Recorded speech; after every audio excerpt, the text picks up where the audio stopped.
My great pleasure to introduce Jeffrey Wattles to you. Jeff is a longtime presenter and workshop leader at conferences of students of the Urantia book. A few years ago, he retired from a career teaching philosophy, religion, and other subjects. He blogs at his website, universalfamily.org, which I highly encourage you to go to. And he continues to develop on his other site and along with his book that has just been published, Living in Truth, Beauty, and Goodness. Jeff is going to speak to us on Jesus and the launching of the gospel movement. Jeffrey Wattles.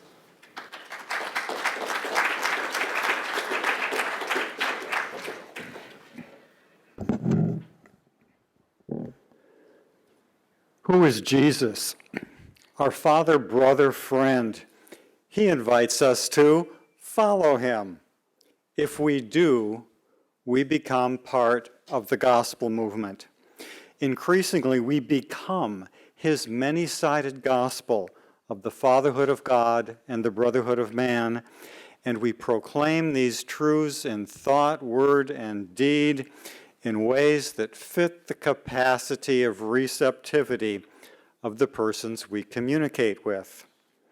Jesus' gospel is the secret of the solution to our personal problems and to the problems of our world. John asked Jesus, "Master, what is the kingdom of heaven?" And Jesus answered, "The kingdom of heaven consists in these three essentials. First, recognition of the fact of the sovereignty of God. Second, belief in the truth of sonship with God. And third, faith in the effectiveness of the supreme human desire to do the will of God, to be like God. And this is the good news of the gospel, that by faith every mortal may have all these essentials of salvation." An in-depth study of Jesus' gospel discloses many facets of who Jesus is. To stimulate our recognition of the fact of the sovereignty of God, we can activate our relationship with our beloved universal Father. We know him personally, and our personal knowing encompasses our intellectual knowing of him as creator, controller, and infinite upholder. When we behold the distressing phenomena of the present age, which may seem out of control, we may lose sight of the sovereignty of God and need to be reminded of the cosmological dimension of the gospel. Jesus taught the Syrophoenicians about the uniformity of the laws of this world and the entire universe. They grasped the teaching that God is no respecter of persons, races, or nations, that there is no favoritism with the universal Father, that the universe is holy and ever law-abiding and unfailingly dependable. The Creator has established laws of The Creator has established laws of matter, mind, and spirit. And according to the laws inherent in our creature freedom, each of our acts has a center of gravity, which is either material or spiritual. Acts of evil and sin are material actions with material consequences. Spiritual actions have spiritual rewards. No act of good is ever wholly lost. It may be long thwarted, but never wholly annulled. And it is eternally potent in proportion to the divinity of its motivation. This cosmic perspective helps us understand the present age. We read, "The confusion and turmoil of Urantia do not signify that the paradise rulers lack either interest or ability to manage affairs differently.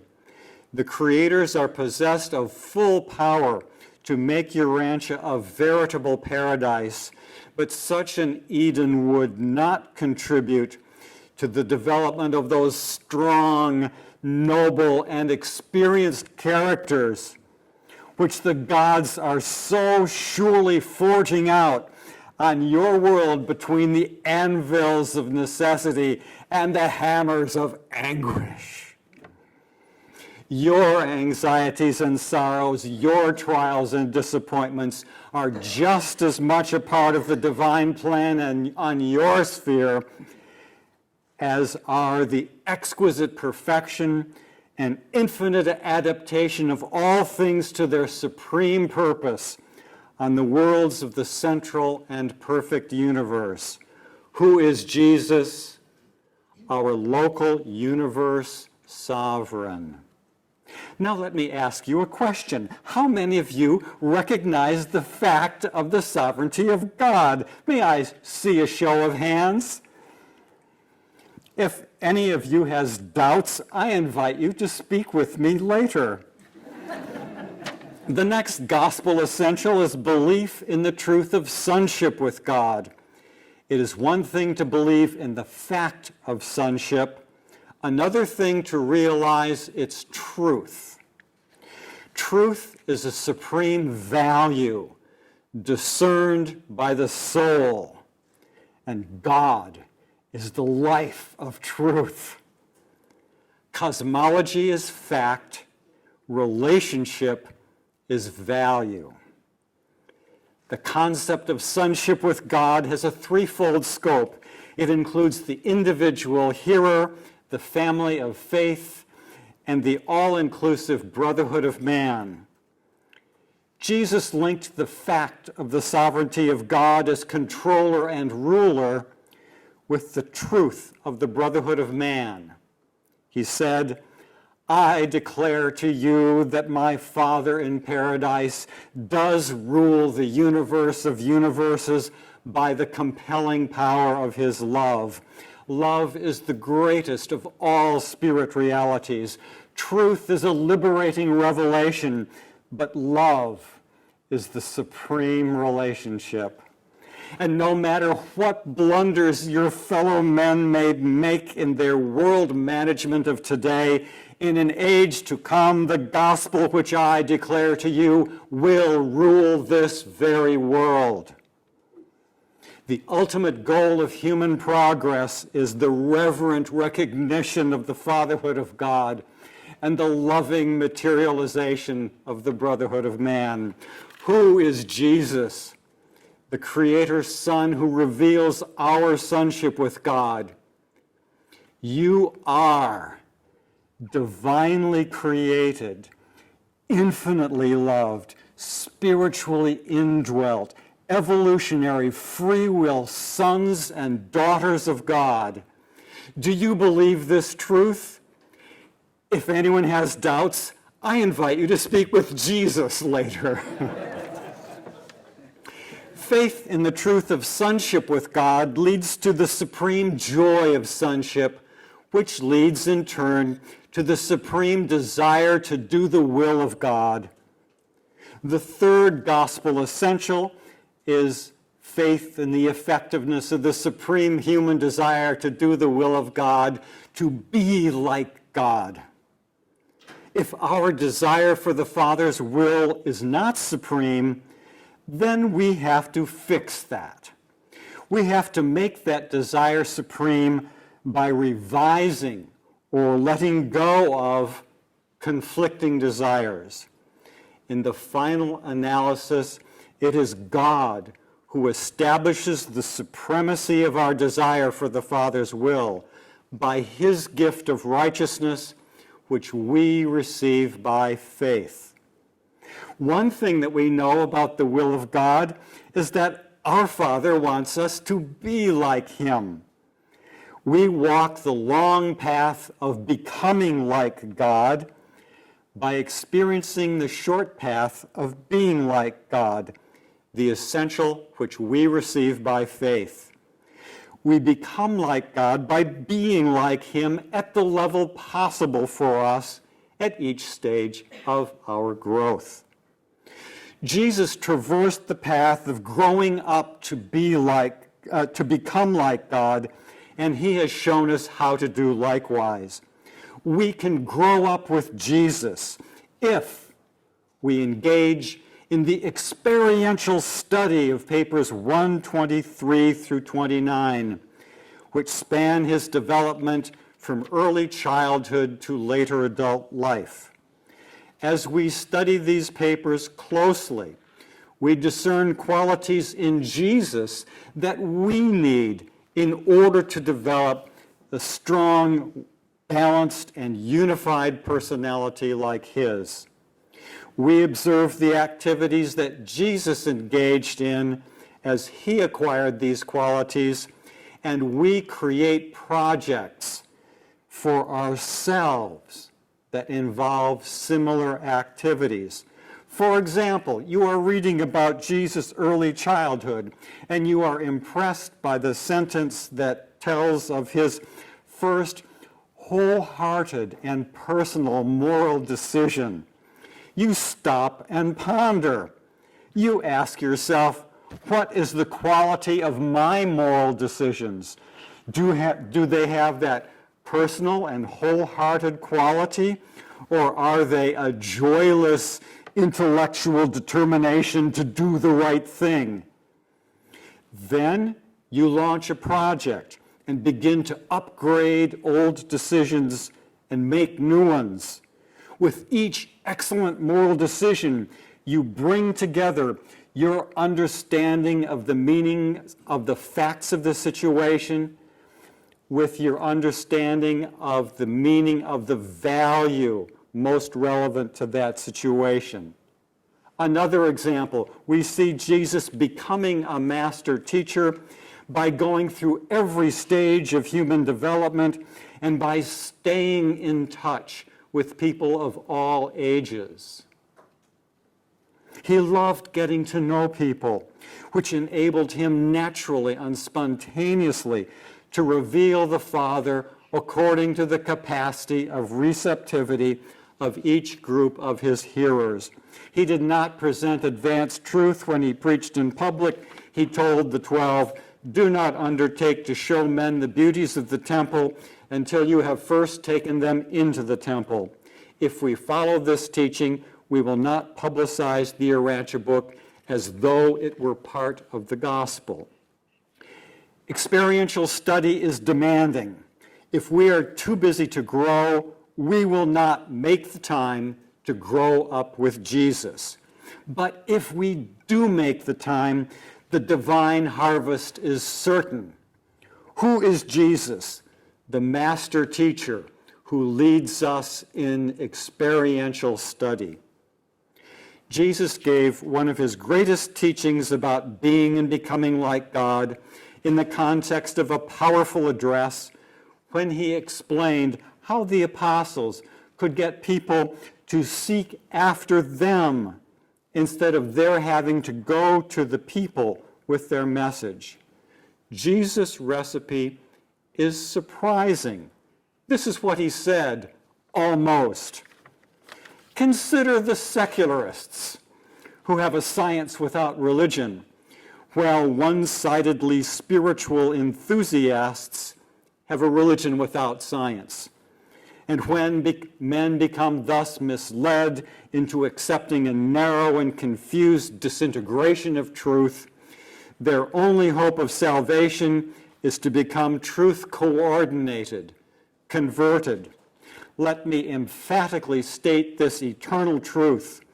If you, by truth coordination, learn to exemplify in your lives this beautiful wholeness of righteousness, your fellow men will then seek after you, that they may gain what you have so acquired. In other words, we can learn to integrate scientific living and spiritual living. But to do that takes wisdom.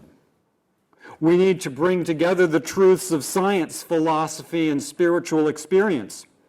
The philosophy of living outlined at the end of paper 2 includes truth coordinated living and its extension into the realms of beauty and goodness. Who is Jesus? The one who reveals the way to live the will of God and enables us to be like God by giving us the gift of righteousness through the open door of faith. For the next question, I do not ask for a show of hands, only a show of hearts. Do you have faith in the effectiveness of the supreme human desire to do the will of God, to be like God?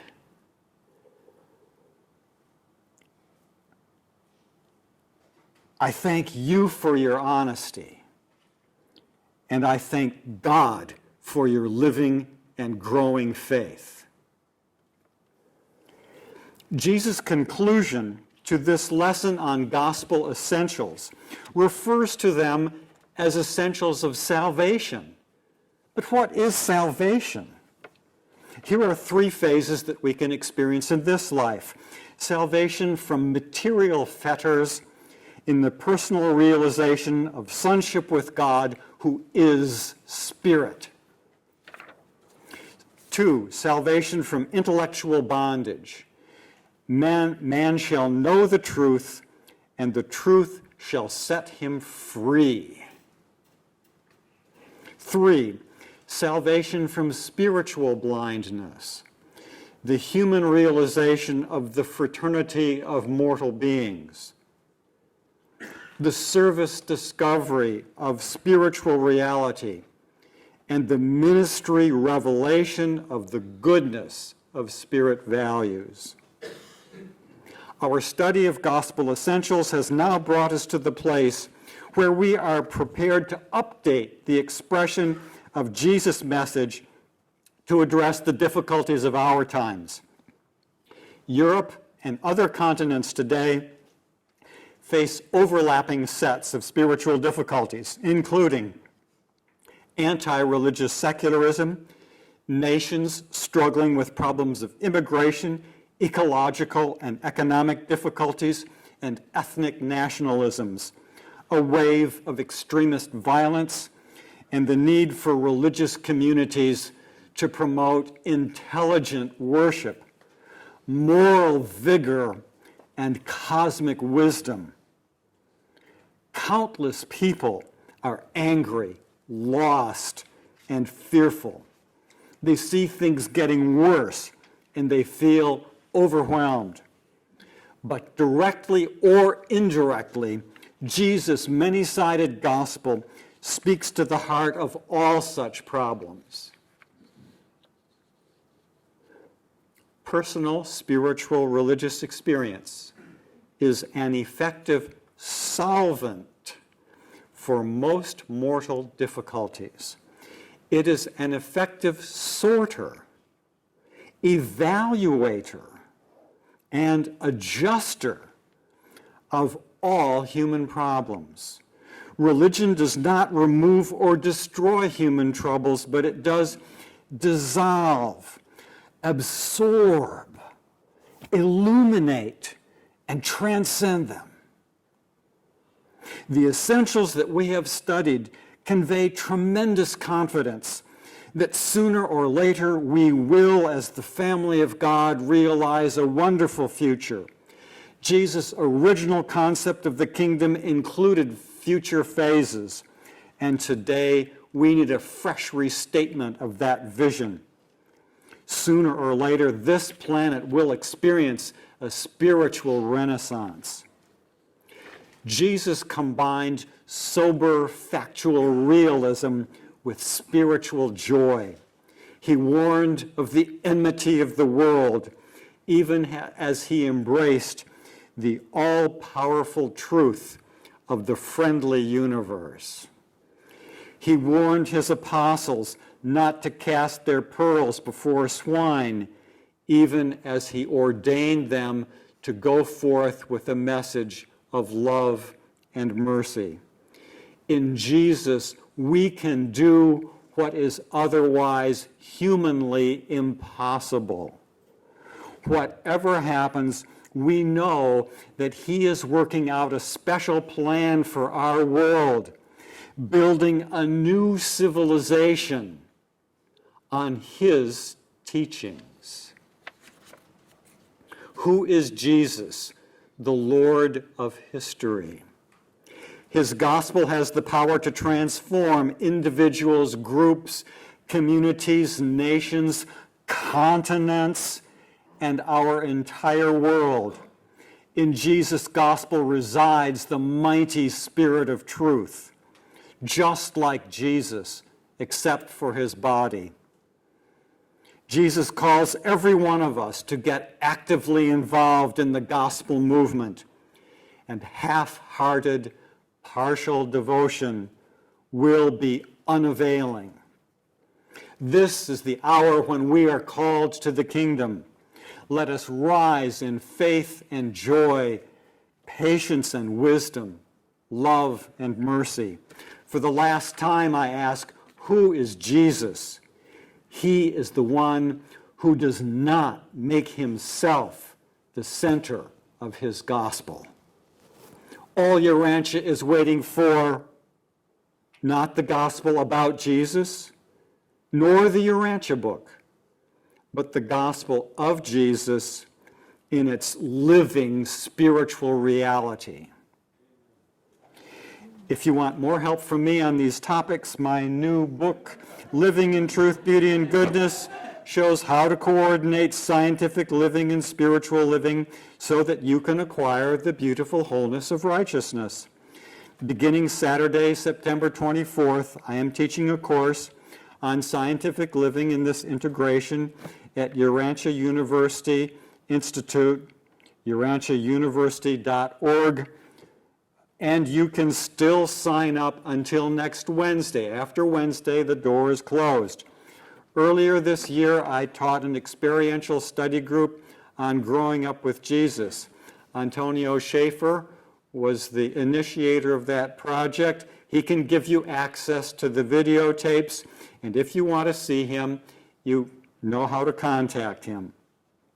I also have a website for the gospel, universalfamily.org, and a site explicitly based on the Urantia book, UB Questions and Studies, and you can write to me at jwattles@kent, KENT.edu.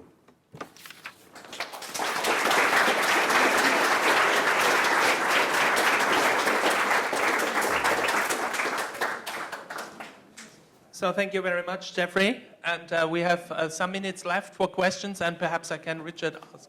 Yeah, come forward. So who has a question or remark to one of those wonderful presentators? Thank you. The first question is for Richard. Please tell me if I am wrong. If I understood correctly, Jesus and Mother Spirit are brothers. Or what? Brothers. No? Not exactly? The infinite spirit is feminine. So she's female. Yeah. She's, Mother spirit, female. so she is the sister of Jesus. Siblings, you mean? You mean siblings, is that? Yeah. I don't know where we could really go with that. Are they not in the same level? They're the same level. Well, They're the both divine, the question is equally this. divine. Why is Jesus to be bestowed, to be in flesh, and no she? Richard, you want to answer? Excellent question. I mean, I think you can read things in the text about how the Mother Spirit is everywhere. She pervades all space. So she's everywhere at once, and Michael can transcend time, but he can only be in one place. There's something like that. This is deep water, and I don't quite understand it, but I think that's a place to start, and I think the Urantia book talks about those kinds of issues. You had another question, Francisco? No, the second one I have to prepare. Oh, okay. Just very small question to Richard. Is there anywhere here? Yeah. is there anywhere where we can get or the film is available that you showed us at the beginning?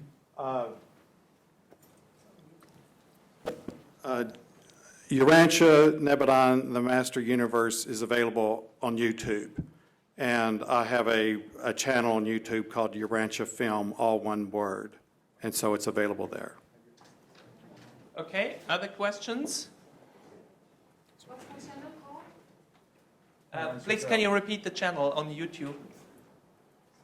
Urantia Film, all one word. So it's just on YouTube. If you put that in, it will show up. On YouTube, there are other wonderful films by Richard. And you can see there are some people who are also seen here. So we are. Yeah. Richard Jernigan, are you funding all this on your own? Yes. Thank you very much.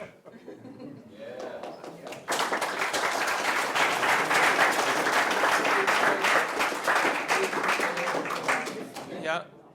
Okay. This question is for you, Jeffrey. I like it very much what you said, and that I can follow precisely your speech by the translation. And I think if the book is so good at it is, I will make very good joy reading your book. Thank you so much for that. That is my question. They didn't tell us, excuse me, or excuse us because we didn't well our job. There was a rebellion, things are not going very well, you're suffering a lot, and they didn't say, we are sorry.